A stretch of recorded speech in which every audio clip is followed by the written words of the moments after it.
Good morning. I want to share a wonderful book with you today. This is called Maybe Something Beautiful: How Art Transformed a Neighborhood.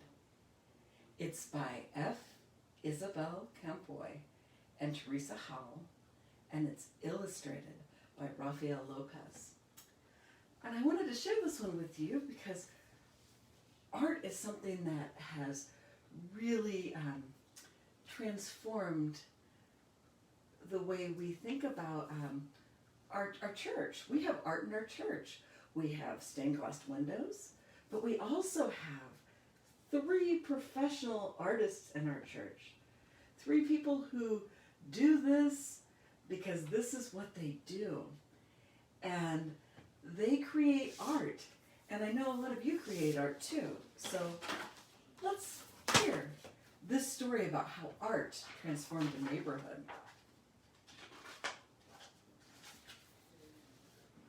In the heart of a gray city, there lived a girl who loved to doodle, draw, color, and paint. Every time she saw a blank piece of paper, Mira thought to herself, maybe. And because of this, her room was filled with color, and her heart was filled with joy.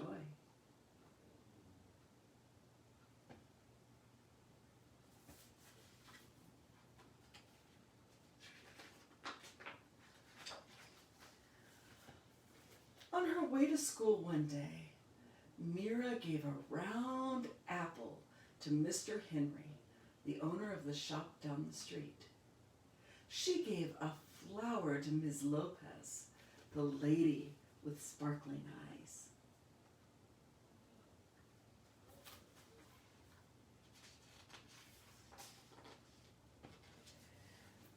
She gave a songbird to Mr. Sachs and a red heart to the policeman who walked up and down the streets.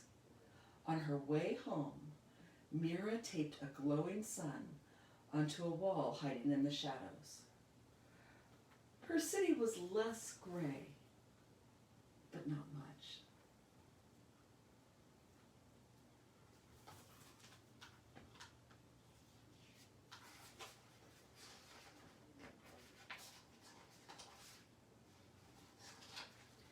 I want you to notice how even the people went from gray to some color when Mira gave them one of her paintings.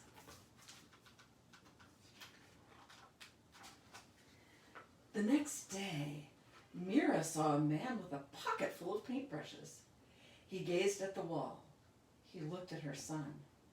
He held up his fingers in a square and peered through them. He said thoughtfully. What do you see? Mira asked. Maybe something beautiful, the man replied.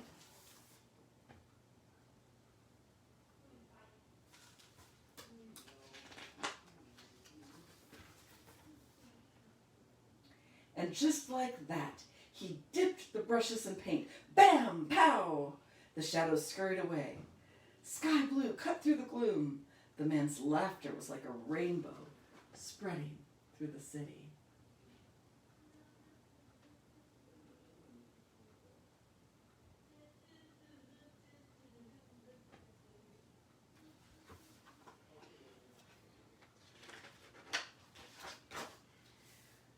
Who are you? Mira asked. I'm an artist, he said. A muralist. I paint on walls. I'm an artist too, she told him. He handed Mira a brush. Then come on.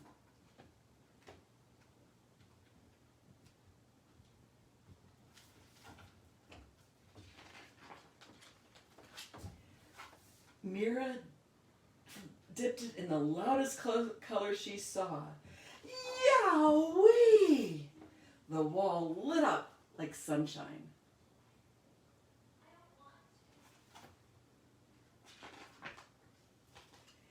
As the man drew pictures on the bricks, Mira added color, punch, and pizzazz. Soon, Mr. Sachs joined in. Then came others. Everyone painted to the rhythm. Salsa, merengue, bebop.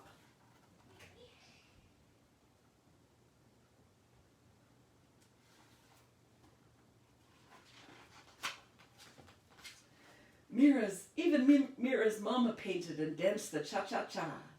The whole neighborhood became a giant block party until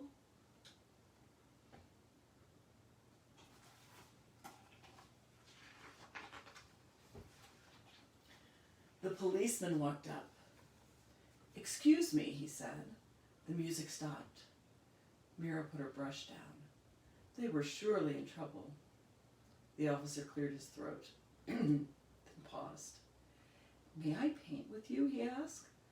So Mira handed him a paintbrush and the music started again.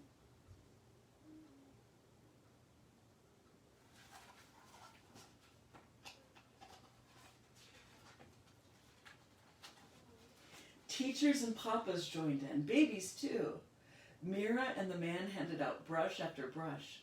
Color spread through the streets, and so did joy.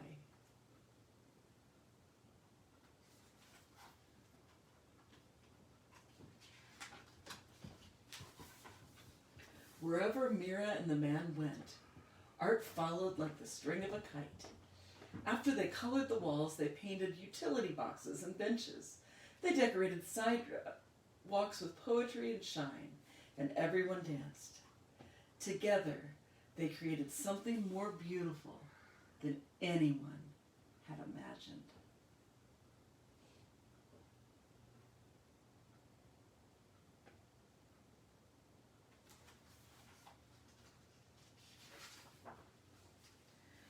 When their clothes were splattered with a million colors, everyone sat down to rest, except the muralist. His eyes sparkled. "You, my friends, are all artists," he told them. "The world is your canvas." He smiled wide and then pulled everything together in big sweeping motions. His paintbrush was like a magic wand.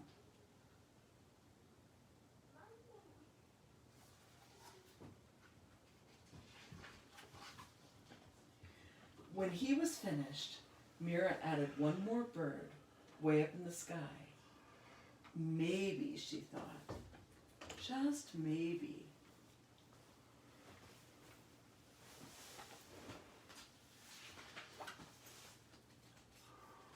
And this is a note from the authors. Maybe something beautiful was based on a true story. At one time, the colorful East Village near downtown San Diego, California, did not have murals on the walls, nor quotes from Gandhi, Martin Luther King, and Cesar Chavez written on the sidewalks. Benches were not works of art that you see now, and people living in the area were not part of the vibrant community that they are today. Instead, the streets were dry and drab, but one day a husband-wife team, he an artist, she a graphic designer, and a community leader, moved in and transformed their neighborhood into a place of beauty. Rafael and Candace Lopez designed a plan to bring people together to create art so that their neighborhood could become a better place for all to live. They held meetings in their home to share their idea. Everyone was invited. Police officers, graphic artists, teachers, single parents, children, homeless people, and more. With the help of many, the Urban Art Trail was born, and volunteers of all ages, races, and walks of life committed themselves to a common goal, reviving their community through art. First came murals entitled "The Joy of Urban Living and the Strength of the Women," and then the community painted utility boxes and benches bright colors. They crafted mosaics around trees along the neighborhood streets. Raphael and Candace noticed that in their neighborhood, people often looked at the ground as they walked, so they painted poems and calligraphy on the sidewalk. Little by little, the entire neighborhood became a work of art and an inspiration to those who lived there. The impact of the art in the neighborhood grew. Some of the painted benches were auctioned off, and the money provided classes and scholarships for at-risk students who had an interest in art. Visitors came to admire, and donations, big and small, came in. And what seemed to be an impossible dream became a trademark of San Diego's East Village. The movement prompted by the urban art trails spread far and wide. Communities throughout the United States have commissioned Raphael's murals, and neighborhoods as far away as Canada and Australia have implemented the model of community-based art. Maybe something beautiful illustrated by the muralist who inspired it was written in honor of Raphael and Candace Lopez and all the quiet leaders in our neighborhood. It is an invitation to transform not only the walls and the streets of our cities, but also the minds and the hearts of communities. So, today is a rainy day. I invite you today to create something beautiful. Maybe something beautiful. Have a good day.